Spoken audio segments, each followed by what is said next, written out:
கிறிஸ்து மிகவும் பிரியமாய் அழைக்கப்பட்ட அன்புக்குரிய சகோதர சகோதரிகளே, உங்கள் அனைவருக்கும் நம்முடைய பிதாவாகிய தேவனுடைய பரிசுத்த நாமத்தினாலும் நம்முடைய ஆண்டவரும் இரட்சகருமாக இருக்கக்கூடிய இயேசு கிறிஸ்துடைய இன்ப நாமத்தினாலும் கிருபையும் சமாதானமும் பெருகு கிடது என்ற அன்பின் வாழ்த்துதலை முதலாவது உங்களுக்கு தெரிவித்துக் கொள்கிறோம்.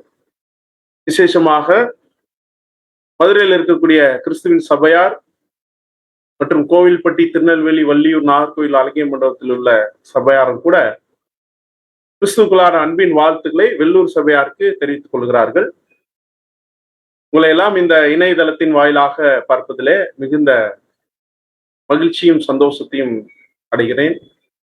அன்புக்குரிய சொல்லி நேரா எடுக்க வேண்டிய ஒரு சூழ்நிலைய பிரயாசப்பட்டோம். ஆனால் தேவன் இப்படியாக உங்களுடன் இந்த அவருடைய சத்திய வார்த்தைகளை பகிர்ந்து கொள்ள அவர் கொடுத்த இந்த தருணத்திற்காக நன்றி செலுத்துகிறேன். விசேஷமாக என்னுடைய மற்றும் சபையாருடைய அன்பின் வாழ்த்துக்களை இங்கு நம் மத்தியில் கடந்து வந்திருக்கிறதான சகோதரர் ஆபேல் பிரதர் அவர்களுக்கும் அவர் இருக்கக்கூடிய சபையாருக்கும் விசேஷமாக நான் தெரிவித்துக் கொள்கிறேன். அன்புக்குரிய சகோதர சகோதரிகளே, நம்முடைய கர்த்தருடைய மரணத்தை நினைவு கூறக்கூடிய நாளை அனுசரிக்கும் விதமாக நம்மை நாமே அந்த ஒரு காரியத்திற்குள்ளாக முழுமையாக தயார்படுத்தவும், ஆண்டவருடைய மரணத்துக்குள்ளான காரியங்களை அவருடைய அந்த கடைசி நாட்களிலே ஆண்டவர் பட்ட அந்த ஒரு வியாகுலத்தையும் நம்முடைய ஆண்டவராய் இயேசு கிறிஸ்து அவரை குறித்து பழைய ஏற்பாட்டிலே எழுதப்பட்ட கிட்டத்தட்ட 400க்கும் அதிகமான தீர்க்க தரிசனங்களை அவர் நிறைவேற்றிருக்கிறார். 373 என்று சில ஆய்வுகள் சொல்லுகின்றன. அநேக தீர்க்க தரிசனங்கள் நிறைவேற்றிருக்கிறார். ஆனால் கடைசி நாளில் மட்டும் நம்முடைய ஆண்டவராக இயேசு கிறிஸ்து மொத்தம் 28 தீர்க்க தரிசனங்களை நிறைவேற்றிருக்கிறார். ஆக்சுவலா ஒரு டாஸ்க் இல்லாட்டினா ஒரு வேலை ஒரு பர்டிகுலர் டேல ஒரு பர்டிகுலர் டயத்துல இந்த பூமியில அத்தனை விதமான சௌரியங்கள் இருந்தும் நம்மளால எல்லாம் செய்ய முடியறது இல்லை. ஆனா நம்முடைய இரட்சகர் நம் மீது வைத்த அன்பின் காரணமாக பிதாவாகிய தேவனுடைய அந்த ஒரு தயவு சித்தத்தின்படி இந்த பூமியில வாழ்வதற்கு அவரை குறித்ததான தீர்க்க தரிசனங்களை அவர் நிறைவேற்றிருக்கிற ஒரு காரியத்தை பார்க்கிறோம். இந்த ஒரு பாடத்திற்கு நாம் கடந்து செல்லுமாக ஆதாரமாக ஒரு வசனத்தை வாசித்துட்டு செல்லலாம். 1 கொரிந்தியர் புஸ்தகம் 2ஆம் அதிகாரம் 2ஆம் வசனம். 1 கொரிந்தியர் 2ஆம் அதிகாரம் 2ஆம் வசனம்.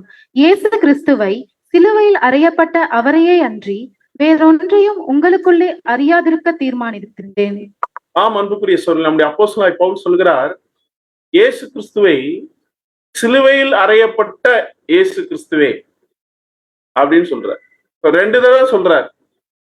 விசேஷமாக அவரை எந்த ஒரு விஷயத்துக்குள்ளாக நாம் அதிகமாக தெரிந்து கொள்ள வேண்டும் என்றால் சிலுவையில் அறையப்பட்ட அவரை அன்றி அப்படின்ற ஒரு காரியத்தை அங்க பேசுகிறார்.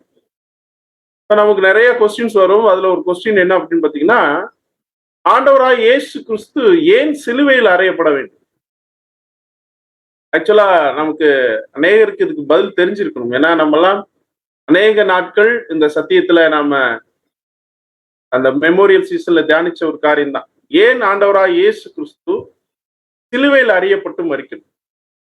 அவர் சாதாரணமாக ஒரு சிறைச்சேதம் செய்யப்பட்டு மரித்திருக்கலாம், அல்லது எல்லாரும் இப்ப வேற விதமான அவமானங்களை கூட சந்தித்து அவர் மரித்திருக்கலாம். ஏன்னா அவர் நமக்காக அவமானப்படும் பாடுபடணும்ன்றதெல்லாம் இருக்குது. பட் ஏன் சிலுவை மரணம் அப்படின்னு கேட்டா, அன்புக்குரிய சொல்ல கலாத்தியர் புஸ்தகம் 3ஆம் அதிகாரம் 13ஆம் வசனம் சொல்லுகிறது, மரத்திலே தூக்கப்பட்ட எவனும் சபிக்கப்பட்டவன் என்ற காரியத்திற்கு ஏற்றபடி நியாயப்பிரமாணத்தின் சாபத்திற்கு அந்த இஸ்ரேல் ஜனங்களையும் மீட்க வேண்டும் என்று நியாயப்பிரமாணத்துக்கு கீழானவராக மரத்திலே தூக்கப்பட்டு நியாயப்பிரமாணத்தில் உள்ள சாபத்தை எல்லாம் அவர் எடுத்துக்கொண்டு இஸ்ரேல் ஜனங்களையும் மீட்க வேண்டும் என்ற ஒரு காரியத்துக்காக தான் ஆண்டவராக இயேசு கிறிஸ்து சிலுவையில் அறையப்படுகிறார்.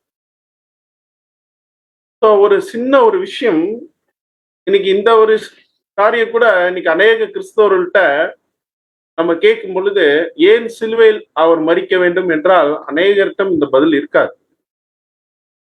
இன்னும் கூட பார்க்கிறோம், அப்போ சிலுவையில் அறையப்பட்ட அந்த நாள்ல ஆண்டவர் 28 தீர்க்க தரிசனங்களை நிறைவேற்றியிருக்கிறார். அதுல ஒரு 5 தீர்க்க தரிசனங்கள் தான் பார்க்க போறோம். ஆனா இன்னும் இஸ்ரேல் ஜனங்கள், மாம்சத்தில் இருக்கக்கூடிய இஸ்ரேல் ஜனங்கள் ஆண்டவராய் இயேசு கிறிஸ்து பற்றின அநேக தீர்க்க தரிசனங்களை இன்னும் கூட பொருத்தி பார்த்து இவர்தான் மேசியாவாக 2000 வருடத்துக்கு முன்பாக வந்து தேவனுடைய குமாரன்னு இன்னும் விசுவாசிக்கல. நான் அநேக சந்தர்ப்பங்கள்ல அன்னைக்கு இருந்த பிரதான ஆசிரியர், வேதபார, பரிசேயர், சதுசேயர்ட்டு ஆண்டவர் வந்து அந்த காரியங்களை சொல்லிக்கிட்டே இருக்கிறார். உதாரணத்துக்கு அவர் தேவாலயத்துல போய் அந்த ஆலயத்தை பரிசுத்தப்படுத்தும் போது அங்க குணமாக்கப்பட்ட அநேக ஊனமுற்றவர்கள் மற்றும் குழந்தைகள் எல்லாருமே இப்ப என்ன பண்றாங்கன்னா தேவனை துதிக்கிறாங்க. அப்போ கிறிஸ்து மூலியமாக அந்த காரியம் நடக்கும்போது அங்க இருக்கக்கூடிய மற்றவர்கள் ஆண்டவரை குறிச்சு பேசுறாங்க. வாசிக்கலாம், மத்தேயு புஸ்தகம் 21ஆம் அதிகாரம் 16வது வசனம். அவரை நோக்கி, இவர்கள் சொல்லுகிறதை கேட்கிறீரோ என்றார்கள். அதற்கு இயேசு, ஆம் கேட்கிறேன். குழந்தைகளுடைய வாயினாலும் பாலகருடைய வாயினாலும் துதி உண்டாகும்படி செய்தீர் என்பதை நீங்கள் ஒரு காலம் வாசிக்கவில்லையா என்றார். பாருங்க, ஆண்டவராய் இயேசு கிறிஸ்து 8வது சங்கீதம் 2வது வசனத்தை இங்க கோட் பண்றார். இவருக்கு சொல்லுகிறதை கேட்கிறீங்களான்னு கேட்கும்போது ஆமா கேட்கிறேன். குழந்தைகளுடைய வாயினாலும் பாலகருடைய வாயினாலும் துதி உண்டாகும்படி செய்தீர் என்பதை நீங்கள் ஒரு காலம் வாசிக்கவில்லையா? அப்போ ஆண்டவராய் இயேசு கிறிஸ்துடைய கிரியைகளை குறித்து, இயேசு கிறிஸ்துவை குறித்து அங்கே எழுதப்பட்டிருக்கிறது இந்த இடத்துல ஆண்டவர் சொல்றார். இன்னொரு சம்பவம் கூட வாசிக்கலாம். லூக்கா புஸ்தகம் 24வது அதிகாரம் 25, 26, 27. அப்பொழுது அவர் அவர்களை நோக்கி, தீர்க்கதரிசிகள் சொன்ன யாவையும் விசுவாசிக்கிறதற்கு புத்தி இல்லாத மந்த இருதயம் உள்ளவர்களே, கிறிஸ்து இவ்விதமாக பாடுபடவும் தமது மகிமையில் பிரவேசிக்கவும் வேண்டியதில்லையா என்று சொல்லி, மோசே முதலிய சகல தீர்க்கதரிசிகளும் எழுதின வேத வாக்கியங்கள் எல்லாவற்றிலும் தம்மை குறித்து சொல்லியவைகளை அவர்களுக்கு விவரித்து காண்பித்தார். அன்புக்குரிய சகோதர சகோதரிகளே, எம்மாவு போற வழியில ஆண்டவராய் இயேசு கிறிஸ்து ஒரு வழிபோக்கனை போல சேர்ந்து கொள்கிறார். அப்படி சேர்ந்து கொள்ளும்போது அந்த 2 சீஷர்கள் மத்தியில ஆண்டவர் என்ன பேசுறாரு அப்படின்னு பாத்தீங்கன்னா, ஆக்சுவலா என்ன நடந்ததுன்னு கேட்கிறார். அப்ப அவங்க சொல்றாங்க, ரொம்ப பெரிய சம்பவம்லாம் எருசலேம்ல நடந்து முடிஞ்சிருச்சு. ஒரு தீர்க்கதரிசி அவரை ரட்சிப்பார் நினைச்சிட்டு இருந்தோம். ஆக்சுவலா தேவனுடைய குமார்னு சொன்ன பேதுரு இப்ப என்ன சொல்றாருன்னா தீர்க்கதரிசின்றார். எவ்வளவு நாள்ல? 3 நாள்ல. தீர்க்கதரிசி ரட்சிப்பார் நினைச்சிருந்தோம், ஆனா இவைகள்லாம் சம்பவித்து இதோட 3 நாள் ஆகுது அப்படின்னு சொல்றாரு. அப்படி சொல்லும் பொழுது இப்பதான் ஆண்டவர் சொல்றாரு, தீர்க்கதரிசிகள் சொன்ன யாவையும் விசுவாசிக்கிறதுக்கு புத்தி இல்லாத மந்த இருதயம் உள்ளவர்களே, கிறிஸ்து விதமாய் பாடுபடவும் தமது மகிமையில் பிரவேசிக்கவும் வேண்டியதில்லையா என்று சொல்லி, மோசே முதல்ல சகல தீர்க்கதரிசனம் எழுதின வேத வாக்கியங்கள் எல்லாவற்றிலும் தம்மை குறித்து சொல்லியவைகளை அவர்களுக்கு விவரித்து காண்பித்தார் என்று அங்க அவர்கிட்ட சொல்றார். அன்புக்குரிய சகோதர சகோதரிகளே, அப்போ என்னெல்லாம் எழுதப்பட்டிருக்கு அப்படின்னா நிறைய, அதான் சொல்ல 373 தீர்க்க தரிசனங்கள் இருக்கு. அதுல இந்த கடைசி நாள்ல மட்டும் ஆண்டவராய் இயேசு கிறிஸ்து 28 தீர்க்க தரிசனங்கள் நிறைவேற்றிருக்கிறார். உதாரணத்துக்கு ஸ்திரீயின் வித்து அப்படின்ற அந்த ஒரு காரியம் அங்கதான் நிறைவேறுது. அது மட்டும் இல்லாம அவர் சங்கரிக்கப்படுவார் தானியேல் புஸ்தகத்துல சொல்லப்பட்ட அந்த 70 வார தீர்க்க தரிசனத்தினுடைய நிறைவேறுதல் அங்க நடக்குது. அதுக்கப்புறம் பார்க்கும் பொழுது ஆண்டவராய் இயேசு கிறிஸ்து தன்னுடைய சிநேகிதனால காட்டி கொடுக்கப்படுவான் என்ற விஷயம் நிறைவேறுது. இப்படி அநேக அவர் 30 வெள்ளிக்காசுக்காக அவர் காட்டி கொடுக்கப்படுவார் என்ற ஒரு காரியம் அந்த பழைய ஏற்பாட்டுல சொல்லப்பட்ட சகரியா புஸ்தகத்துல சொல்லப்பட்ட தீர்க்க தரிசனம் நிறைவேறுது. இப்படி அநேக தீர்க்க தரிசனங்கள் இந்த கடைசி நாள்ல மட்டும் நிறைவேறி இருக்கு. உங்களுக்கு ஏதாவது நேரம் இருந்ததுன்னா நீங்க இத இன்டர்நெட்ல கூட நீங்க இதை வந்து கொஞ்சம் சர்ச் பண்ணி எடுத்துக்கலாம். இந்த 28 தீர்க்க தரிசனங்கள் அங்க கொடுக்கப்பட்டிருக்கிறது. இதுலதான் நம்ம ஒரு 5 தீர்க்க தரிசனங்களை இன்றைக்கு நம்ம பார்க்க போகிறோம். அன்புக்குரிய சகோதர சகோதரிகளே, முதலாவது ஒரு தீர்க்க தரிசனத்திற்குள்ளாக நாம் கடன் சொல்லும் ஏசாயா புஸ்தகம் 53வது அதிகாரம் 7வது வசனம். ஏசாயா 53ஆம் அதிகாரம் 7ஆம் வசனம். அவர் நெருக்கப்பட்டும் ஒடுக்கப்பட்டும் இருந்தார், ஆனாலும் தம்முடைய வாயை அவர் திறக்கவில்லை. அடிக்கப்படும்படி கொண்டு போகப்படுகிற ஒரு ஆட்டுக்குட்டியை போலவும், தன்னை மயிர் கத்திருக்கிறவனுக்கு முன்பாக சத்தமிடாதிருக்கிற ஆட்டை போலவும் அவர் தம்முடைய வாயை திறவாதிருந்தார். இது பழைய ஏற்பாட்டுல ஆண்டவராய் இயேசு கிறிஸ்துவை குறித்ததான தீர்க்க தரிசனம். அவர் ஒரு ஆட்டுக்குட்டியை போலவும், தன்னை மயிர் கத்திருக்கிறவனுக்கு முன்பாக சத்தமிடாதிருக்கிற ஒரு ஆட்டை போலவும் அவர் தம்முடைய வாயை திறவாதிருந்தார் என்று ஒரு தீர்க்க தரிசனம் இப்படியாக சொல்கிறது. இது எங்க நிறைவேறிடுச்சு அப்படின்னு பாத்தீங்கன்னா, மத்தேயு 27வது அதிகாரம் 12 மற்றும் 13ஆம் வசனம். பிரதான ஆசாரியரும் மூப்பரும் அவர் மேல் குற்றம் சாட்டுகையில் அவர் மாறுத்திரம் ஒன்றும் சொல்லவில்லை. அப்பொழுது பிலாத்து அவரை நோக்கி, இவர்கள் உன்மேல் எத்தனையோ குற்றங்களை சாட்டுகிறார்களே, நீ அவைகளை கேட்கவில்லையா என்றான். பிரதான ஆசாரியரும் மூப்பரும் அவர் மேல் குற்றம் சாட்டுகையில் அவர் மாறுதரம் ஒன்றும் சொல்லவில்லை அப்படின்னு பார்க்கிறோம். அங்க மத்தேயு 27ஆம் அதிகாரத்துல ஏசாயா 53ஆம் அதிகாரம் 7ஆம் வசனம் நிறைவேறதாக பார்க்கிறோம். அதாவது ஆண்டவராய் இயேசு கிறிஸ்துவை நள்ளிரவுல அவரை கைது செய்யறாங்க. அண்ணா காய்பா வீட்டுக்கு அழைச்சி செல்றாங்க. ஆலோசனை சங்கத்துக்கு முன்னாடி வைக்கிறாங்க, பிலாத்து முன்னாடி வைக்கிறாங்க, ஏரோதை முன்னாடி கொண்டு வராங்க, மறுபடியும் பிலாத்து முன்னாடி கொண்டாடுறாங்க. இப்படி எல்லா தருணங்களிலும் அநேக சட்ட மீறுதல்கள் நடக்குது. ஒரு சில காரியங்களுக்கு பதில் சொல்லவே இல்லை. உதாரணத்துக்கு லூக்கா 22வது அதிகாரம் 66வது வசனம் 67வது வசனம். விடியற் காலமான போது ஜனத்தின் மூப்பரும் பிரதான ஆசாரியரும் வேத பாரகரும் கூடி வந்து தங்கள் ஆலோசனை சங்கத்தில் அவரை கொண்டு வந்து நிறுத்தி, நீ கிறிஸ்துவா, அதை எங்களுக்கு சொல் என்றார்கள். அதற்கு அவர், நான் உங்களுக்கு சொன்னாலும் நம்ப மாட்டீர்கள். நான் உங்களிடத்தில் வினாவினாலும் எனக்கு மாறுத்திரம் சொல்ல மாட்டீர்கள். என்னை விடுதலை பண்ணவும் மாட்டீர்கள். இது முதல் மனுஷகுமாரன் சர்வ வல்லமையுள்ள தேவனுடைய வலது பாரிசத்தில் வீற்றிருப்பார் என்றார். அதற்கு அவர்கள் எல்லாரும், அப்படியானால் நீ தேவனுடைய குமாரனா என்று கேட்டார்கள். அதற்கு அவர், நீங்கள் சொல்லுகிறபடியே நான் அவர்தான் என்றார். சகோதரர்களே, நீ கிறிஸ்துவா அப்படின்னு அவங்க கேட்கிறாங்க.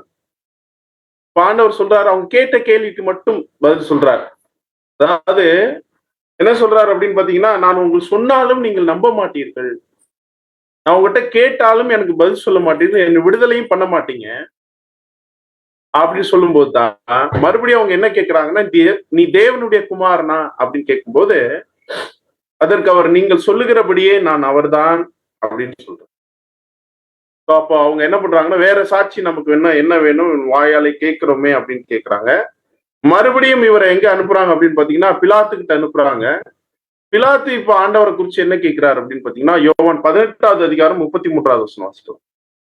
அப்பொழுது பிலாத்து மறுபடியும் அரமனைக்குள் பிரவேசித்து இயேசுவை அழைத்து, நீ யூதருடைய ராஜாவா என்று கேட்டான். இப்ப ஆண்டவரா இயேசு கிறிஸ்துவை பார்த்து, நீ யூதருடைய ராஜாவா அப்படின்னு கேட்கும்போது இயேசு கிறிஸ்து பிரதியுத்தரமாக என்ன சொல்றாரு அப்படின்னு பாத்தீங்கன்னா, நீர் சொல்லுகிறபடி நான் ராஜாதான் அப்படின்னு சொல்றார்.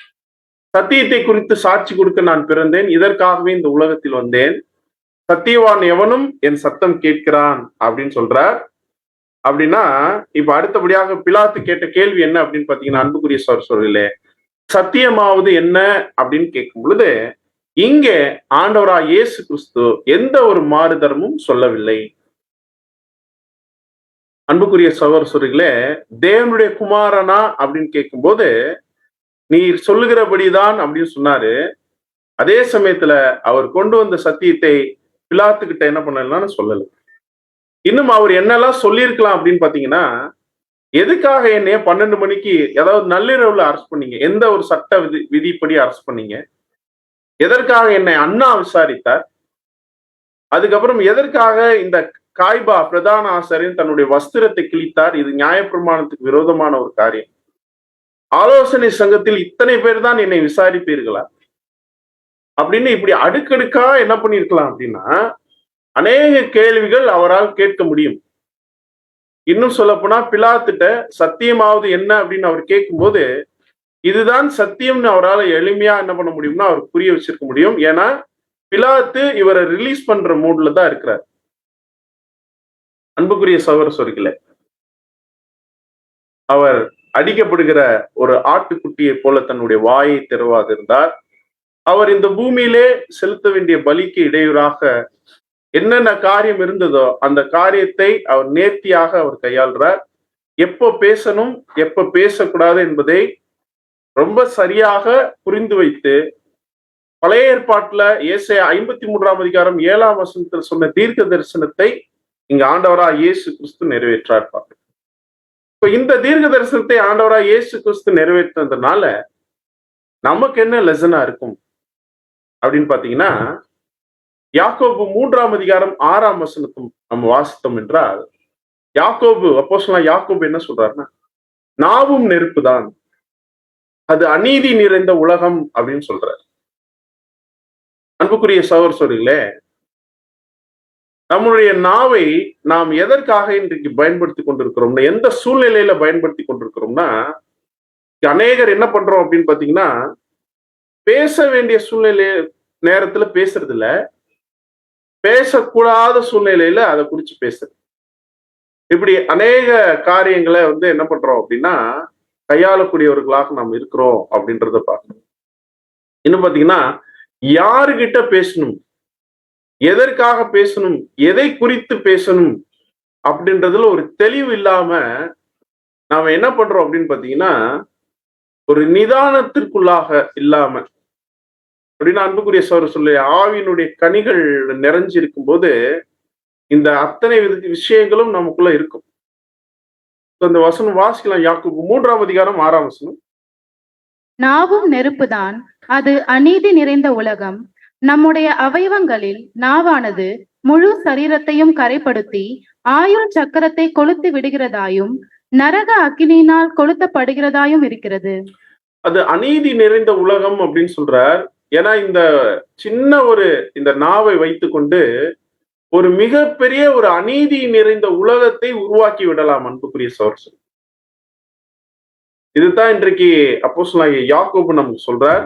அது மட்டும் இல்லாம 52ஆம் சங்கீதம் 4ஆவது வசனம் வாசிக்கலாம். கபடமுள்ள நாவே, சங்கரிக்கும் சகல வார்த்தைகளையும் நீ விரும்புகிறாய். நாவை என்ன சொல்றேன்னா, கபடமுள்ள நாவே. அதாவது என்ன அப்படின்னு பாத்தீங்கன்னா, நமக்கு பிடிச்சவங்க ஒரு தவறு செஞ்சிருப்பாங்க, இல்ல தவறுக்குள்ள போயிருப்பாங்க. இது குறிச்சு தெரிய வரும்போது நாம இப்ப என்ன பண்றதுன்னு சில நேரம் இந்த நாக்கு என்னன்னா கபடம், அதாவது கபட நாடக வேஷதாரின்னு சொல்லுவாங்க வழக்கமா. அப்போ என்னன்னா ஒரு டிராமா பண்ணும். என்ன பண்ணும்னா அந்த இடத்துல இந்த நாக்கு வேலை பார்க்காது. ஏன்னா தப்பு செஞ்சது யார் அப்படின்னு பாத்தீங்கன்னா நமக்கு ரொம்ப பிடிச்சவர். இந்த இடத்துல நாக்கு என்ன பண்ணாது, வேலை செய்யாது. ஏன்னா அவர்கிட்ட இருந்து நம்ம நிறைய ஃபேவர் வாங்கியிருக்கலாம், இல்ல அவர் கூட நம்ம அநேக காரியங்கள்ல ஒன்றாக நம்ம இசைந்து சேர்ந்திருக்கலாம். ஆனா தவறு செய்துட்டு இருக்கிறார் அப்படின்றதுக்காக அங்க அவர் ரொம்ப அமைதியா இருக்கும். அதே சமயத்துல நம்ம கூட ஒத்து வராது, நம்ம கருத்துக்கு ஒத்து போகாத ஒரு சகோதரர் யாராவது சகோதரி இருந்தா அது நாக்கு எப்படி பேசும்னா எப்படி இல்லாமோ பேசும். இன்னும் கூட பார்க்கும்போது ஒரு துன்மார்க்கமாக இருந்து தேவனுடைய கற்பனைகளையும் கட்டளைகளையும் விட்டு விலகி ஒரு அக்கிரமத்துக்குள்ள ஒரு மீறுதலுக்குள்ள நடக்கக்கூடிய ஒரு சூழ்நிலையில இருந்து நாம சத்தியம் பேசினா கூட அதை குறிச்சு என்ன பேசுறாரு சொல்றோம். 50ஆவது சங்கீதம் 16ஆவது வசனம் வாசிக்கலாம். தேவன் துன்மார்க்கனை நோக்கி, நீ என் பிரமாணங்களை எடுத்துரைக்கவும் என் உடன்படிக்கையை உன் வாயினால் சொல்லவும் உனக்கு என்ன நியாயம் உண்டு? என்ன சொல்றாருன்னா, தேவன் துன்மார்க்கனை நோக்கி சொல்றாராம், நீ என் பிரமாணங்களை எடுத்துரைக்கவும் என் உடன்படிக்கையை உன் வாயினால் சொல்லவும் உனக்கு என்ன நியாயம் உண்டு அப்படின்னு கேட்கிறார். அப்படின்னா அன்புக்குரிய சகோதரர்களே, நாம தேவனுக்கு பிடிக்காத ஒரு ஜீவியம் ஏதாவது ஜீவிக்கிறதுக்கு சிந்திச்சிருந்தா கூட நாம அவருடைய பிரமாணத்தை எடுத்து குறிக்கவும் அவருடைய உடன்படிக்கை சொல்லவும் நமக்கு எந்த ரைட்ஸுமே கிடையாது அப்படின்றது ஆண்டவர் இங்க நமக்கு சொல்றார். அவர் அடிக்கப்படுகிற ஆட்டை போல தன்னுடைய வாயை திறவாதிருந்தார். அதை தன்னுடைய மரணமே சம்பவிக்கிறதா இருந்தாலும் அந்த ஒரு காரியத்துல ஆண்டவர் உறுதியா இருந்தார். ஆனா நாம இன்னைக்கு சுயநீதி, அதாவது சுயநீதி காரியம் இருக்கு. உண்மையிலே நீதியான ஒரு விஷயம் இருக்கு, நம்ம சைடு ரைட்டா தான் இருக்கும். ஆனா அந்த ரைட்டை எடுத்து சொல்ற ஒரு விஷயத்துல எவ்வளவு உறுதியா இருப்போம் அப்படின்னு பாத்தீங்கன்னா பயங்கர உறுதியா இருப்போம். ஆனா அது நம்மை பலி செலுத்தக்கூடியதாக நம்ம என்னைக்குமே எண்ணி பார்க்கறது இல்லை. அந்த மாதிரி பேசாத இருக்கும்போது ரைட்ஸ் நம்ம பக்கம் இருக்கும். ஆனா கூட நாம அந்த இடத்துல நன்மைக்கு ஏதுவாக அந்த காரியத்தை நம்ம புரிந்து கொண்டு நம்ம நாவை அடக்குனா அது தேவனுக்கு முன்பாக ஒரு பிரத்யேக ஒரு பலியா கூட இருக்கலாம் அப்படின்றத நம்ம புரிஞ்சுக்கணும். ஸோ முதல் தீர்க்க தரிசனத்தை பார்த்து முடிச்சோம். அடுத்தபடியான ஒரு தீர்க்க தரிசனம் சகரியா புஸ்தகம் 13வது அதிகாரம் 7வது வசனம். சகரியா 13ஆம் அதிகாரம் 7ஆம் வசனம். பட்டயமே என் மேய்ப்பன் மேலும் என் தோழனாகிய புருஷன் மேலும் எழும்பு என்று சேனைகளின் கர்த்தர் சொல்லுகிறார். மேய்ப்பனை வெட்டு, அப்பொழுது ஆடுகள் சிதறி போகும். இது பழைய ஏற்பாட்டுல ஆண்டவரை குறிச்ச ஒரு வசனம். மேய்ப்பனை வெட்டு, அப்பொழுது ஆடுகள் சிதறி போகும் என்பது எங்க நிறைவேறிச்சு அப்படின்னு பாத்தீங்கன்னா மார்க் புஸ்தகம் 14வது அதிகாரம் 50வது வசனம் வாசிக்கலாம். அப்பொழுது எல்லாரும் அவரை விட்டு ஓடி போனார்கள். மேய்ப்பனை விட்டு அப்பொழுது ஆடுகள் சிதறி போகும் அப்படின்ற இங்க ஒரு விஷயம். மேய்ப்பன் யாருன்னா இங்க நம்முடைய ஆண்டவரா இயேசு கிறிஸ்து. இப்ப அவரை கைது செய்யும் போது எல்லாரும் அவரை விட்டு ஓடி போனார். அன்புக்குரிய எவ்வளவு அந்த விஷயத்தை உணர்ந்திருப்பார். அடுத்தபடியா பார்க்கும்போது இந்த கடைசி ராவுணவுல நம்முடைய ஆண்டவரா இயேசு கிறிஸ்து பேதுருவை பார்த்து கேட்கிறார், எனக்கா நீ ஜீவனை கொடுப்பையா? என்ன ஆண்டவரே இப்படி கேட்டுட்டீங்க? உங்களுக்காக நான் என் ஜீவனை நான் கொடுக்க மாட்டேனா அப்படின்னு சொன்ன பேதுரு ஆண்டவரா இயேசு கிறிஸ்துவை 3 முறை மறுதளிக்கிறார். அப்படி மறுதளிக்கும் போது இங்க ஒரு ஃபேஸ் ரியாக்ஷன்லாம் பாத்தீங்கன்னா அப்படியே விட்டா கேட்ட ஆளை இவர் அடிச்சிருவார் போல. அந்த மாதிரி என்ன பண்றாருன்னா கோவப்பட்டு மறுதளிக்கிறார். இந்த மனுஷனை எனக்கு தெரியவே தெரியாதுன்றார். போதகரே குருவே அப்படின்னு சொல்லிட்டு இருந்தவரு மனுஷன் அப்படின்னு சொல்லக்கூடிய லெவலுக்கு இறங்கிட்டார். அப்போ எல்லாரும் அவரை விட்டு ஓடி போனார்கள். யோவானும் போயிட்டாரு. கொஞ்சம் தூரமா அவர் என்ன பண்ணிட்டு இருந்தாருன்னா ஃபாலோ பண்ணிட்டு இருந்தார் அப்படின்னு பார்க்கணும். இந்த பிக்சர் இப்ப நீங்க பார்க்கக்கூடிய பிக்சர் ஹோலி சாட்டர்டே அப்படின்னு சொல்லுவாங்க. பொதுவாக இது அடுத்த நாள் சனிக்கிழமை மாலையில அதே மேல் வீட்டறையில அவர்கள் கூடி இருக்கும்போது அந்த கடைசி 24 மணி நேரத்துல நடந்ததை இவங்களால எல்லாரும் விட்டுட்டு ஓடிட்டோமே, இவ்வளவு நாள் கூட இருந்து ஓடிட்டோமே அப்படின்னு ஒவ்வொருத்தருக்கும் எப்படி இருந்திருக்கும் கொஞ்சம் இமேஜின் பண்ணிப்பார். சரி, இப்போ இந்த தீர்க்க தரிசனத்தை இயேசு கிறிஸ்து நிறைவேற்றணும் அப்படின்னா இப்போ மிக சரியாக இயேசு கிறிஸ்து எங்க அரெஸ்ட் ஆகணும் அப்படின்னா கெத்செமனேல தான் அரெஸ்ட் ஆகும். ஒருவேளை இயேசு கிறிஸ்து மேல் வீட்டு அறையில் அரெஸ்ட் ஆயிருந்தாருன்னா மெய்ப்பனை விட்டு அப்படி ஆடுகள் சிதறி போகும்னு சொல்ற விஷயம் அங்க என்ன ஆயிருக்காதுன்னா நடந்திருக்காரு. ஏன் அப்படின்னா அது ஒரு க்ளோஸ் ரூம்ல இவங்க அரெஸ்ட் பண்ணும்போது சீசர்கள் தப்பிக்க வகை இல்லாமல் போயிருக்கும். அதே இது கெத்செமனே தோட்டம் அப்படின்னு சொல்லும் பொழுது இவங்க 4 பக்கமும் சிதறி ஓடுவதற்கான சூழ்நிலை அங்க இருந்ததாக பார்க்கிறோம். இந்த சூழ்நிலையை உருவாக்கி கொடுத்தது யார் அப்படின்னு பாத்தீங்கன்னா நம்முடைய ஆண்டவராக இயேசு கிறிஸ்து. அப்ப ஒவ்வொரு தீர்க்க தரிசனமும் அவர் மைண்ட்ல ஓடிக்கிட்டே இருக்கு. நம்ம வாழ்க்கையில் இப்படி ஏதாவது ஒன்னாவது ஓடுதா? ஏதாவது நம்மை குறித்த காரியங்கள் ஓடுதா? யோசிப்பார் அன்புக்குரிய சகோதரர்களே. அதனாலதான் அந்த இடம் யூதாஸுக்கு தெரியக்கூடாது என்பதற்காக தான் அவர் பேதுருவிடம் என்ன சொல்றாருன்னா, தண்ணீர் குடம் கொண்டு ஒருத்தர் போவார் நகரத்துல, அவருக்கு எதிர்கொண்டு போங்க, அவர் ஒரு இடத்த உங்க பாஸ் காமிப்பாரு, அவர் பாஸ் ஒரு இடம் ரெடி பண்ணுவாரு அப்படின்னு இந்த காரியங்களை சொல்றார்.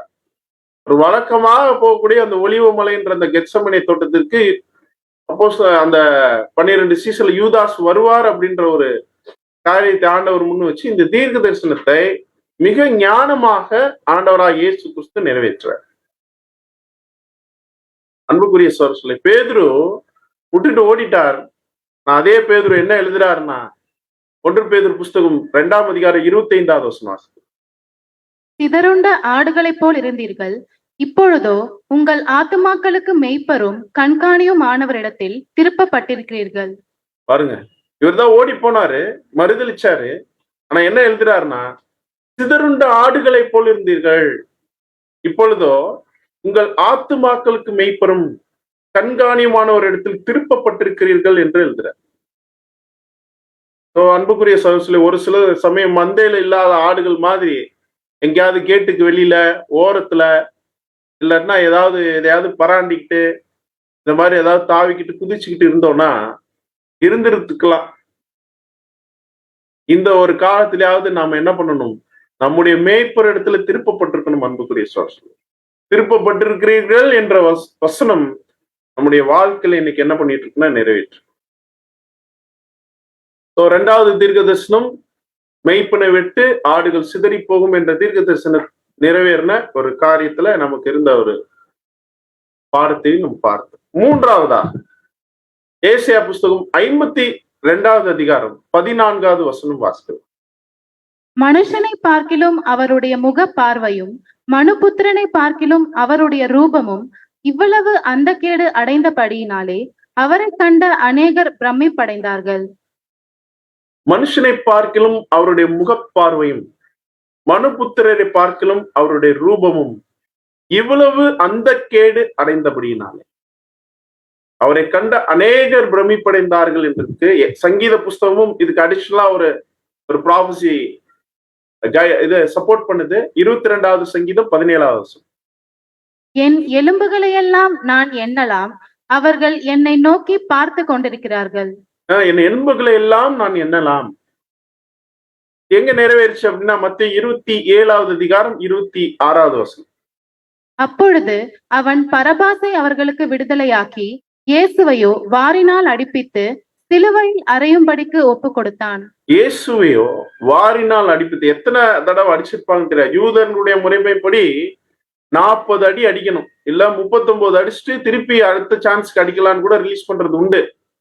ஆனா ரோமர்களுடைய கையில அகப்பட்ட நம்முடைய கர்த்தர் எத்தனை அடி வாங்கினார்னு தெரியாது. பார்க்கும்போது யோவான் 19:1 சொல்லுது, அப்பொழுது பிலாத்து இயேசுவை பிடித்து வாரினால் அனுப்பித்தான், அவருடைய முகம் இவ்வளவு அந்த கேடு அடைந்தபடியினாலே அப்படின்னு இருக்கு. அதாவது முகமும் சிதைக்கப்பட வேண்டும் என்பது தீர்க்க தரிசனம். அன்புக்குரிய சகோதரர்களே, முகம் இன்னைக்கு பாத்தீங்கன்னா தன்னுடைய முகத்தை அழகாக வைத்துக் கொள்வதுன்றது ஒரு மிகப்பெரிய ஒரு இண்டஸ்ட்ரியே வேர்ல்டுல இருக்கு. முகத்துக்காக மட்டும் பல கோடி டர்ன்ஓவர் நடக்கக்கூடிய நிறுவனங்கள் இந்த உலகத்துல அதிகமா இருக்கு. ஆனா கொஞ்சம் யோசிச்சு பாருங்க, இந்த ப்ராபசி ஆண்டவர் தன்னை குறிச்சு படிச்சிருக்கும் போது என்ன யோசிச்சிருப்பாரு, கொஞ்சம் யோசிச்சு பாருங்க. அவருடைய அந்த ஒரு அழகான முகம் சிதைக்கப்படுவதற்கு அவர் ஒப்பு கொடுக்க வேண்டும். அப்படின்னா முகத்துல அடி வாங்கணும், முகத்துல அடி வாங்கணும். பாருங்க, பிக்சர் ஆண்டவருடைய பிக்சர். இப்போ இவ்வளவு அந்த கேடு அடைந்த அவருடைய முகம் வாரினால் அடிப்பிக்கும் நம்ம பார்த்திருக்கலாம். பல தடவை இந்த பிக்சர்ஸ் நம்ம பார்த்திருப்போம் பேஷன் ஆஃப் கிரைஸ்ட் மூவில.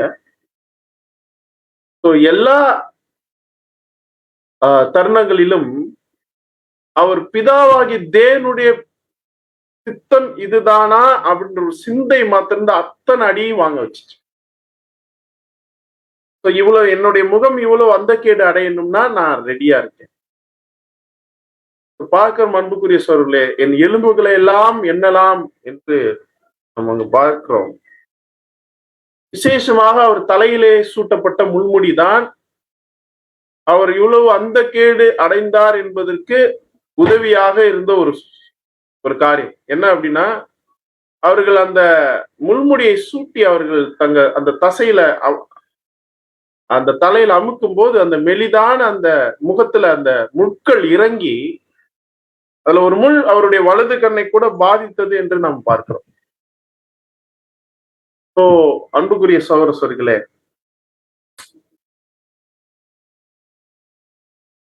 நாம நமக்கு இப்படி ஒரு டாஸ்க் கொடுக்கறதா சொல்லியிருந்தா, இப்படி ஒரு தீர்க்கதரிசனத்தை நிறைவேற்றணும்னு சொல்லியிருந்தா, நம்மளால செய்திருக்க முடியுமா அப்படின்னு பாத்தீங்கன்னா, அதாவது சாக ரெடியான சாக ரெடின்னு சொல்லிடுவோம். ஒரேடியா கழுத்தை விட்டு என்ன பண்ணிருங்க கொன்னுருங்கன்னா எல்லாரும் கழுத்தை கொடுத்துருவாங்க. அவமானம் அடைந்து மரிக்கிற ஒரு சூழ்நிலைன்றது அதை நம்மளால இமேஜின் பண்ணவே முடியாது.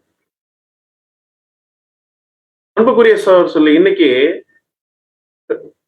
நம்முடைய அப்போஸ்தலனாகிய பவுல் அவருடைய நிருபங்கள் எழுதும்போது எழுதுறாருன்னா, கடைசி நாட்களில் கொடிய காலங்கள் வரும் என்று அறியீர்களாக. மனுஷர்கள் அநேகர் எப்படி இருப்பாங்கன்னா தற்பிரியராக இருப்பார்கள் என்று அங்க எழுதுறார்.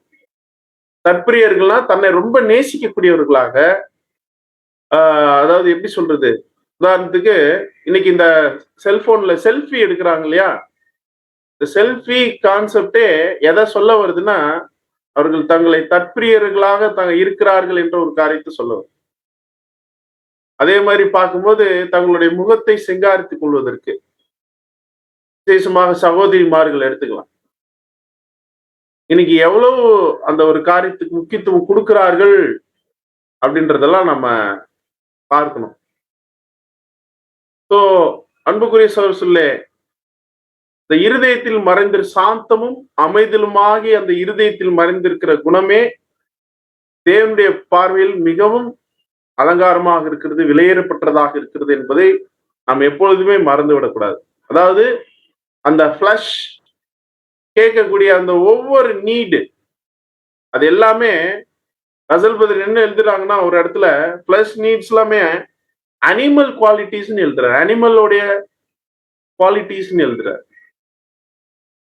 அப்போ நாம மிருகங்களா கொஞ்சம் யோசிச்சு பாருங்க. நம்ம மனிதர்கள் அப்படின்ற நிலைமையிலிருந்து புது சிருஷ்டின்ற நிலைமைக்கு வந்து தேவனுடைய சிந்தை தரித்து வாழ்ந்து கொண்டிருக்கக்கூடிய நாம அனிமல் கேரக்டருக்கு போனா இன்னும் எவ்வளவு அது டிஸ்கஸ்டிங்கா இருக்கும் அப்படின்றத கொஞ்சம் நம்ம நிதானிக்கணும்.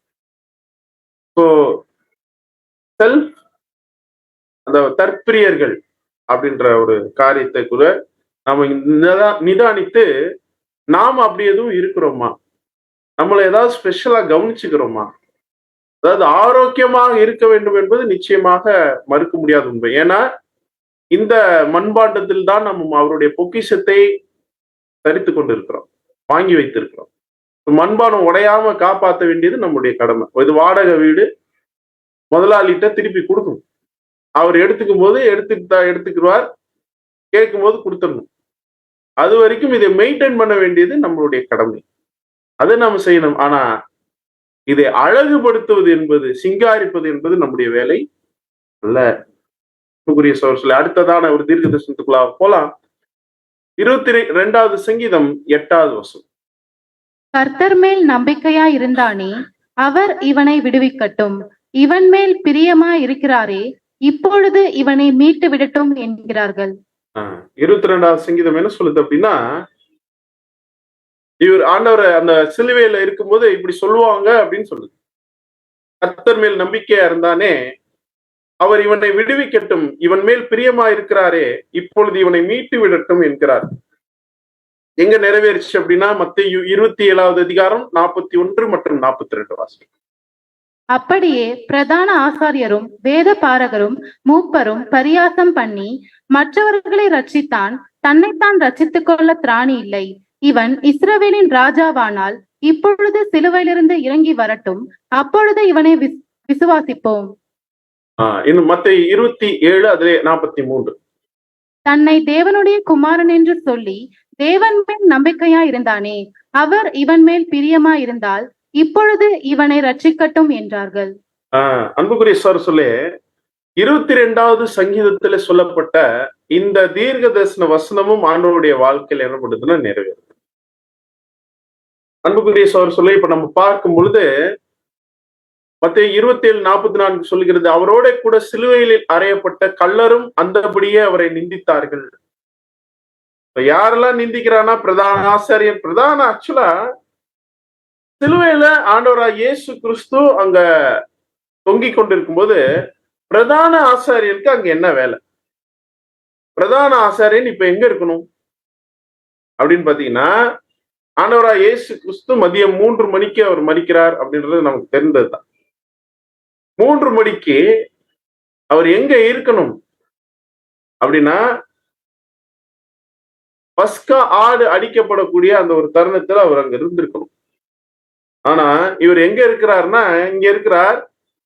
ஏன் இருக்கிறார் கடைசி வரைக்கும், ஏன் அவர் சிலுவை முன்னாடி நிக்கிறார் அப்படின்னா, மத்த நாட்கள்ல ஆண்டவராய் இயேசு கிறிஸ்து ஏதாவது மிராக்கிள் பண்ண மாதிரி இங்கேயும் பண்ணி அவர் ஓடிட்டாருன்னா என்ன பண்றது அப்படின்னு இவர் சாகுற வரைக்கும் நின்னு பார்த்துட்டு தான் போகணும்னு நிக்கிறார். அப்ப எவ்வளவு ஒரு குரூரம் உள்ள ஒரு கல் நெஞ்சக்காரர்கள், அது யூதர்களாக இருக்கட்டும், ரோமர்களாக இருக்கட்டும், சுற்றிலும் ஆண்டவராய் இயேசு கிறிஸ்துவை சுற்றிலும் அவர்கள் நிற்கிற ஒரு விஷயத்தை நம்ம பார்க்கிறோம். இப்பதான் என்ன சொல்றாங்கன்னா, நீர் தேவனுடைய குமாரனா என்றால் இப்போது சிலுவையிலிருந்து என்ன பண்ணு, நீ இறங்கி வந்து உன்னை நீ என்ன பண்ணிக்கோ, ரட்சித்துக் கொள் அப்படின்ற ஒரு காரியத்தை சொல்றாங்க. இப்ப நம்மளை பார்த்து நீ உங்க அப்பாவுக்கு தான் பிள்ளைனா இது செய்ய பார்க்கலாம் அப்படின்னு சொன்னா நம்ம என்ன சொல்லுவோம்? நிச்சயமாகவே ஆக்சுவலா ஒரு மென்டல் டார்ச்சரை இங்க கொடுக்குறாங்க. அவர் ஏற்கனவே பிசிக்கல் டார்ச்சர்ல ரொம்ப கஷ்டப்பட்டுட்டு இருக்காரு. ஒரு மன ரீதியாக அவரை வந்து என்ன பண்றாங்க, துன்பப்படுத்துறாங்க. ஆக்சுவலா ஆண்டவரை ஏலி ஏலி லாமா சபக்தானின்னு சொல்ல வைக்கிறதுக்கான ஒரு பாசிபிலிட்டிஸை உருவாக்குன ஒரு சிச்சுவேஷனும் இதுதான். ஏன் அப்படின்னா, அவர் ரொம்ப விரும்பின விஷயமே என்ன அப்படின்னா, அவருடைய முதலாம் வருகையில அவர் பேசிட்டு இருக்கும்போது ஜனங்கள் தன்னை என்னன்னு சொல்லணும்னு அவர் விரும்பினார் அப்படின்னு பாத்தீங்கன்னா, அவர் ஜீவனுள்ள தேவனுடைய குமாரனாகிய கிறிஸ்து அப்படின்னு சொல்லணும்னு விரும்பினார். அதனாலதான் சீசர்கிட்ட கேட்டார், ஜனங்கள் என்னை என்னன்னு சொல்றாங்க? ஆண்டவரே, உங்களை சிலர் எலியா என்றும், ஒரு சிலர் உங்களை எரேமியா என்றும், ஒரு சிலர் உங்களை யோவான் ஸ்நானகன் என்றும் சொல்லுகிறார்கள் அப்படின்னு சொல்லும்போது, சரி அதெல்லாம் விட்டுருங்க, நீங்கள் என்னை யார் என்று சொல்லுகிறீர்கள் என்று கேட்க சீமோன் பேதுரு பிரதித்திரமாக என்ன சொல்றார்? நீர் ஜீவனுள்ள தேவனுடைய குமாரனாகிய கிறிஸ்து அப்படின்னு சொல்றார். சோ ஆண்டவராய் இயேசு கிறிஸ்து இதை ரொம்ப அப்ரிஷியேட் பண்றதா பார்ப்போம்.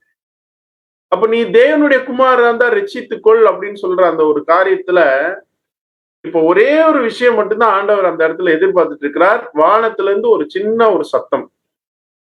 என்ன அப்படின்னா, இவர் என்னுடைய அன்பார்ந்த குமாரன், இவரில் நான் பிரியமா இருக்கிறேன் அப்படின்னு ஒரு சத்தம் வராதா? அவர் ரட்சிக்க அவர் வந்து என்ன பண்ணலன்னா, ரட்சிப்புக்கான வழிகளை அங்க தேட போறதில்லை ஆண்டவர். ஆனா இப்படி ஒரு விஷயம் அங்க நடக்காதா அப்படின்னு எதிர்பார்க்கிறார். ஆனா இந்த இடத்துல இந்த தீர்க்க தரிசனத்தை நிறைவேற்றுவதற்கு பிதாவாகிய தேவனும் தன்னுடைய குமாரனோடு இசைந்து செயல்படுகிறார். ஏன்னா இவங்க இப்படி சொல்லணும் சொல்லணும் சொல்லணும், அவ்வளவுதான். அதனாலதான் ஆண்டவர் என்ன சொல்லி அவர் சத்தம் விடுகிறத நம்ம பார்க்கிறோம். மத்தேயு 27:46 வாசிக்கலாம். 9ஆம் மணி நேரத்தில் இயேசு ஏலி ஏலி லாமா சபக்தானி என்று மிகுந்த சத்தமிட்டு கூப்பிட்டார். அதற்கு, என் தேவனே என் தேவனே, ஏன் என்னை கைவிட்டீர் என்று அர்த்தமாம். அன்புக்குரிய சகோதரர்களே, ரொம்ப ஒரு பெயின்ஃபுல் மூமெண்ட் அப்படின்னா இந்த ப்ராஃபஸி நிறைவேற்றும் போது ஆண்டவராய் இயேசு கிறிஸ்துக்கு இருந்ததுதான். என் தேவனே என் தேவனே, ஏன் என்னை கைவிட்டீர் அப்படின்னு சொல்ற. அங்க நின்றவர்கள் அவங்களுக்கு அது யாரும் புரியல. ஒரு சிலர் இவர் எலியாவை கூப்பிடுறதா அவங்க சொல்றாங்க. அன்புக்குரிய சகோதரர்களே, நம்மளுடைய லைஃப்குள்ள வருவோம். நாம தேவனுடைய குமாரனா, குமாரர்களா, குமாரத்தியா அப்படின்னு கேட்டா என்ன சொல்லுவோம்னா, நிச்சயமாக ஆம் அப்படின்னு அப்படியே என்ன பண்ணுவோம் அப்படியே நான் கொஞ்சம் கழுத்தை உயர்த்தி தலைகளை உயர்த்தி நம்ம சொல்லுவோம். ஆனா யாருமே ரெகக்னைஸ் பண்ணல. அதாவது நம்மளை ஃபுல்லாமே அண்டர் எஸ்டிமேட் பண்றாங்க, இல்லைன்னா நம்மளை ஒரு பொருட்டாவே மதிக்க மாட்டாங்க. இப்படி சூழ்நிலைகள் வந்திருக்கா அப்படின்னா வந்தவங்களுக்கு தெரியும். ஒருவேளை நமக்கு வந்தா ஒரு விஷயம் நல்லா புரிஞ்சுக்கணும். யார் நம்மளை ரெகக்னைஸ் பண்றாங்களோ இல்லையோ, நம்முடைய மூத்த சகோதரன் நமக்காக அங்க நிற்கிறார். நீங்கள் என்னுடைய இரத்தத்தினால் மீட்டுக் கொள்ளப்பட்டவர்கள், நீங்கள் தேவனுடைய குமாரர்கள் அங்க அவர் நமக்காக என்ன பண்றாருன்னா சர்டிபிகேட் பண்றாரு. அன்புக்குரிய சொல்ல யார் கைவிட்ட போது பிதாவாகிய தேவன் சொல்றார், நான் உன்னை விட்டு விலகுவதும் இல்லை, உன்னை கைவிடுவதும் இல்லை என்று சொல்கிறார். அன்புக்குரிய சொல்ல ப்ராபசிய ஆண்டவராய் இயேசு கிறிஸ்து நிறைவேற்ற வேண்டியதா இருந்தது. இட்ஸ் வெரி ஹார்ட் நம்ம நினைக்கிறோம். ஆனா நமக்கு எவ்வளவு பெரிய ஒரு துன்பம் அப்படின்னா, நம்மளுடைய சோதனை, அதாவது தாங்கத்தக்கதான ஒரு விஷயம் தான் அனுமதிக்கிறார். ஆண்டவர் இவ்வளவு தாங்குவார் என்று நினைச்சதுனாலே என்னவோ அந்த கடைசி நாள்ல மட்டும் 28 தீர்க்க தரிசனங்கள் ஆண்டவராய் இயேசு கிறிஸ்துவால் நிறைவேற்ற முடியும் என்று தேவன் அந்த டாஸ்கை கொடுத்திருக்கிறார். நம்ம அடிக்கடி சொல்வது இந்த டாஸ்க்னு சொல்லும்போது ஒரு டாஸ்க் என்னன்னா, முக்கியமான டாஸ்க் என்னன்னா, அந்த பஸ்கா ஆடாக அவர் பலியாகிறது தான். அதாவது இப்ப நம்மகிட்ட சொல்றாங்கன்னு வச்சுக்கோங்க, நாளைக்கு மதியம் 3 மணிக்கு நீங்க செத்துடணும். அதாவது உங்களை யாரும் என்ன பண்ணிடக்கூடாது அப்படின்னு பாத்தீங்கன்னா, அதாவது நீங்களா என்ன பண்ணிடக்கூடாது அப்படின்னா, சூசைட் பண்ணிலாம் இறந்துடக்கூடாது, அப்படியே செத்துடக்கூடாது. நீங்க என்ன பண்ணக்கூடாதுன்னா 3:05க்கு சாகக்கூடாது, 2:55க்கு சாகக்கூடாது, கரெக்டா 3 மணிக்கு சாகணும். மற்றவங்க கையால் அடி வாங்கியே சாகணும். உங்க உடம்புல ஒரு சொட்டு ரத்தம் கூட இருக்கக்கூடாது. இப்படிலாம் அநேக கண்டிஷன் போட்டு, சரி இப்ப மறிச்சு காமிங்க, நாட்கள் பத்தாது.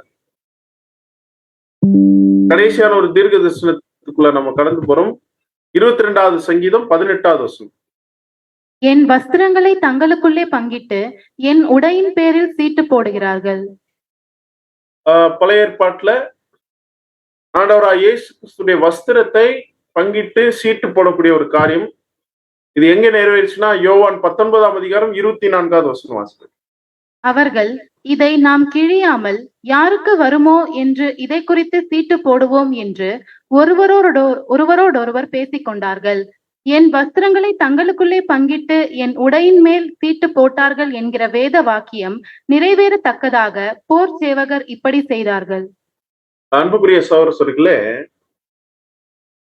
ஒரு ஒரு பயங்கர அக்கிரமமான ஒரு செயல் என்ன அப்படின்னு பாத்தீங்கன்னா, ஒரு மனிதன் கிட்டத்தட்ட நிர்வாண நிலைமையில இருக்கும் பொழுது, ஒரு அரை நிர்வாணம் சொல்லலாம்,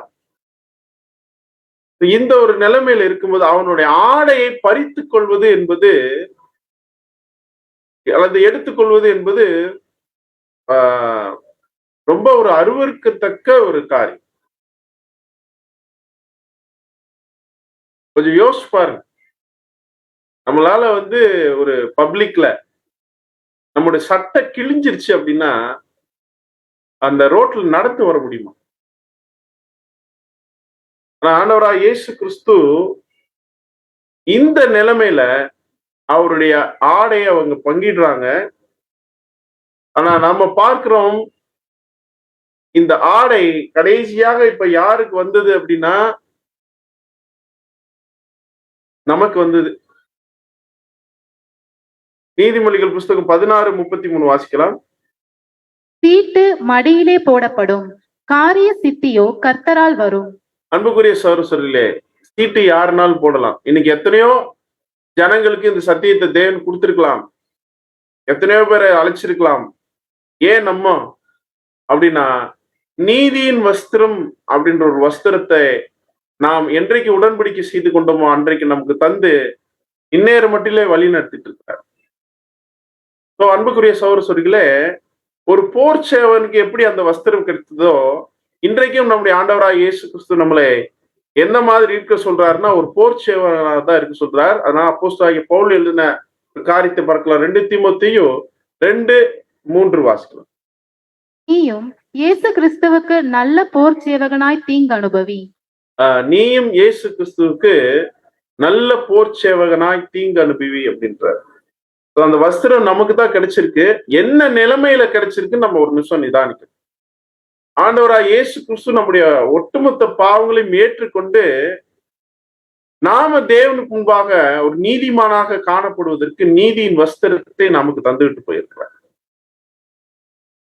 அப்போ நம்ம எப்படி இருக்கணும்னு அன்புக்குரிய சகோதரர்களே, ஒரு நல்ல போர் சேவகனாக, அப்படின்னா ஒரு நல்ல போர் சேவகனுடைய தகுதி என்ன அப்படின்னு பாத்தீங்கன்னா, அடிகள் அவர்கள் என்ன பண்ணிருக்கணும்னா வாங்கியிருக்கணும். தீங்கை அனுபவிக்கணும், மாறாக புலம்பக்கூடாது, கவலைப்படக்கூடாது, போன் பண்ணி பேசக்கூடாது, கஷ்டப்படக்கூடாது, எதுவும் செய்யக்கூடாது. தீங்கை அனுபவிக்கணும். நன்மையெல்லாம் அனுபவிச்சிருப்போம். ஆனா தீங்கை அனுபவிச்சிருக்கிறோமா அப்படின்னா, தீங்கையும் அனுபவிப்பதற்காக தான் தேவன் என்ன பண்றாரு, நம்ம கூப்பிடுறாரு.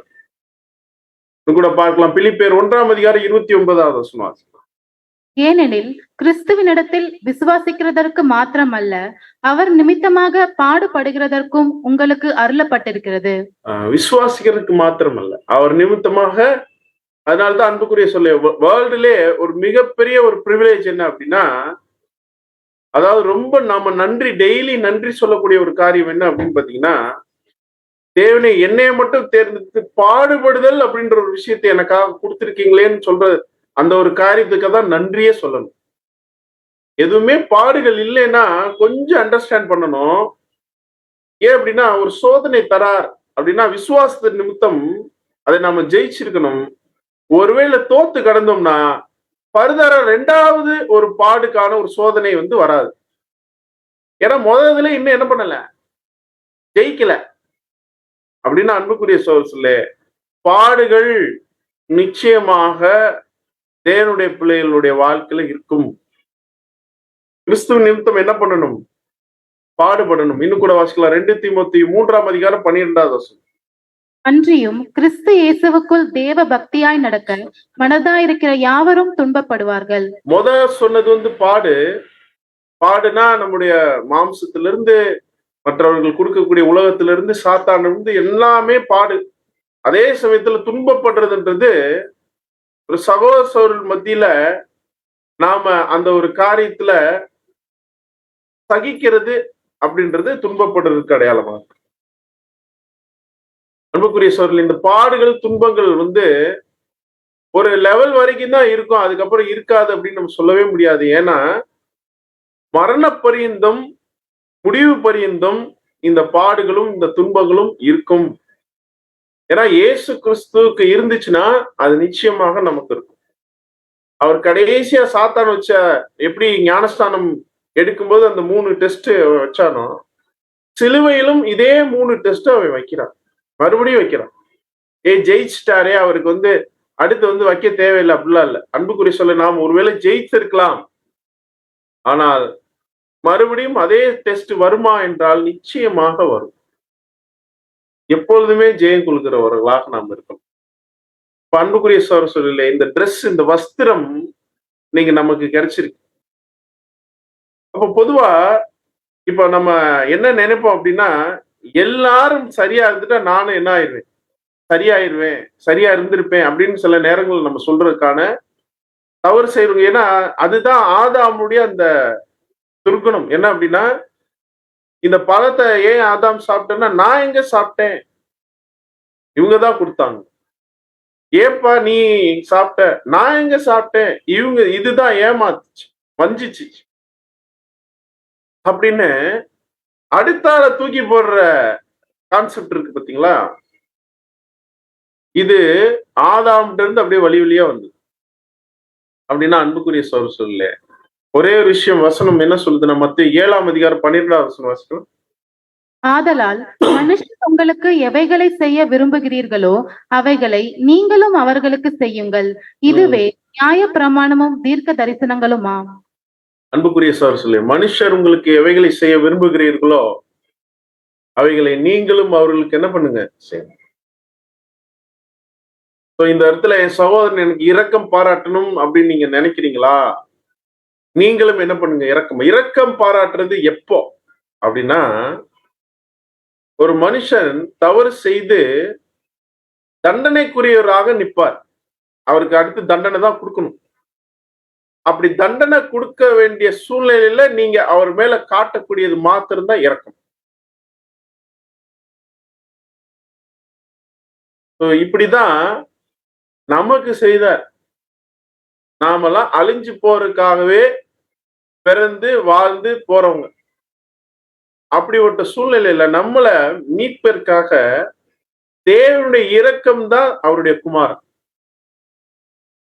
அன்புக்குரிய சகோதர சகோதரிகளே, மனுஷர் உங்களுக்கு எவைகளை செய்ய விரும்புகிறீர்களோ அவைகளை நீங்களும் அவர்களுக்கு செய்யுங்கள். இதுவே நியாயப்பிரமாணமும் தீர்க்கதரிசனம். யார்ட்டையாவது டிஸ்டன்ஸ் கீப் அப் பண்ணிட்டு இருந்தா ஒரு விஷயம் நல்லா புரிஞ்சுக்கணும். நாம ஆண்டவராய் இயேசு கிறிஸ்து எத்தனையோ தீர்க்க தரிசனங்கள் நிறைவேற்றிருக்கிறார், நம்ம ஒண்ணு கூட நிறைவேற்றலைன்னு நல்லா புரிஞ்சுக்கணும். ஏன் அப்படின்னா, அவங்க நம்மளோட வந்து பேசணும்னு நினைக்கும் போது முதல்ல அந்த காரியத்தை யார் செய்யணும்? நாம செய்யணும். ஸ்தோத்திரம் சொல்றது கூட சபைக்குள்ள வந்தவனையும் என்ன ஒரு சூழ்நிலை நான் தான் சொல்லுவேன். ஏன்னா நான் என்ன நினைப்போம்னா, அவர் சொல்லட்டும், அவர் சொன்னா நம்ம என்ன பண்ணலாம், அப்படி இல்லை. நான் தான் சொல்லுவேன். யாரு பார்க்கலாமா, யாரு சொல்றான்னு நீங்க மைண்ட்ல நம்ம செட் பண்ணிக்கணும். அவர் எத்தனையோ தீர்க்க தரிசனத்தை நிறைவேற்றினார். நாமளும் நிறைவேற்றினா இந்த ஒரு வசனம் போதும். அன்புக்குரிய சார், மனுஷர் உங்களுக்கு எவைகளை செய்ய விரும்புகிறீர்களோ அவைகளை நீங்களும் அவர்களுக்கு செய்யுங்கள். அதை நாம அவங்களுக்கு என்ன பண்ணணும், செய்து காமிக்கணும் அப்படின்றத நம்ம பார்க்கணும். அதனால்தான் இயேசு கிறிஸ்து உங்களுக்குள் இருக்கிறார் என்று நீங்களே அறியீர்களா அப்படின்னு கேட்க. ஆண்டவரா இயேசு கிறிஸ்து சகல பாவிகள் ஆயக்காரன் மத்தியில தான் அவர் ஊழியம் பண்ணார். பாவிகளை ரட்சிக்க வந்தார், பாவத்தை வெறுத்தார், இரக்கம் பாராட்டினார், தன்னுடைய உயிரை அவர் என்ன பண்ணினார், கொடுத்தார். அன்புக்குரிய சகோதரர்களே, ஒருவேளை நம்ம யாரையாவது டிஸ்டன்ஸ்ல வச்சு பார்க்கணும்னு முடிவு பண்ணிட்டோம்னா, இல்ல யாரையாவது ஹர்ட் பண்ணணும்னு முடிவு பண்ணிட்டோம்னா, ஒருவேளை அவர்கள் ஜெபித்தார்கள் என்றால் அவர்களுடைய கண்ணீருக்கு நாம கூட பதில் சொல்ல வேண்டியது. அன்புக்குரிய சகோதர சகோதரிகளே, நிச்சயமாகவே நாமும் நம்மளை குறித்து எழுதினவைகளை நிறைவேற்றக்கூடியவர்களா, நம்மளை குறித்து எழுதப்பட்டிருக்கானா, எழுதப்பட்டிருக்கு. இயேசு கிறிஸ்துவை குறித்து எழுதப்பட்டிருக்கா, எழுதப்பட்டிருந்தா அவர் நிறைவேற்றிட்டார். நம்மளை குறித்தும் இன்றைக்கு இந்த பரிசுத்த வேதாகமத்தில் எழுதப்பட்டிருக்கானா, அநேக விஷயங்கள் எழுதப்பட்டிருக்கு. அதையும் நாம நிறைவேற்றக்கூடியவர்களாக நம்ம இருக்கணும். அப்படின்னா என்ன பண்ணணும்னா, நாம் பண்ணின அறிக்கையை உறுதியாக பட்டுக்கணும். ஞானஸ்தான உடன்படிக்கையில நாம செய்து கொண்ட அந்த ஒரு அறிக்கை, அதை வாசிக்கிற எபிரேயர் புஸ்தகம் 4ஆம் அதிகாரம் 14வது வசனம். வானங்களின் வழியாய் பரலோகத்திற்கு போன தேவகுமாரனாகிய இயேசு என்னும் மகா பிரதான ஆசாரியர் நமக்கு இருக்கிறபடினால் நாம் பண்ணின அறிக்கையை உறுதியாய் பற்றி கொண்டிருக்க கடவோம். ஆம் அன்புக்குரிய சார், நமக்கு மகா பிரதான ஆசாரியர் இருக்கிறார். அதனால நாம நிச்சயமாக நாம் பற்றி கொண்ட அறிக்கையை, பண்ணின அறிக்கையை உறுதியாக பற்றி கொண்டு அவருடைய அந்த ஒரு மத்தியஸ்த ஊழியத்துல கிருபையில பலன் அடைந்தவர்களாக நாம இந்த வரக்கூடிய ஆண்டவரா இயேசு கிறிஸ்துடைய மரணத்தை நினைவு கூறக்கூடிய நாளுக்கு முன்பாகவே நாம நம்மளை குறிச்ச காரியத்தெல்லாம் நிறைவேற்றி கொண்டு இருக்கிறோமா என்பதை நாம என்ன பண்ணலாம் அப்படின்னா, ஒரு முறை சீர்தூக்கி பார்த்து அந்த நியாயப்பிரமாணத்தினுடைய அதி முக்கியமாக இருக்கக்கூடிய அந்த 2 கற்பனைகள், சகலமும் அடங்கியிருக்கிற அந்த 2 கற்பனையை நாம் நிறைவேற்றக்கூடிய பிள்ளைகளாக இருந்து, பிதாவாகிய தேவனை அன்பு செய்து நம்மை நேசிப்பது போல நம்முடைய அயலானையும் நேசித்து நம்ம வாழ தேவன் தாமே நம்மளை கிருபையாய் வழி நடத்தி ஆசீர்வதிப்பாராக. பொறுமையோடு கேட்டவங்களை அனைவரும் தேவன் ஆசீர்வதிப்பாராக.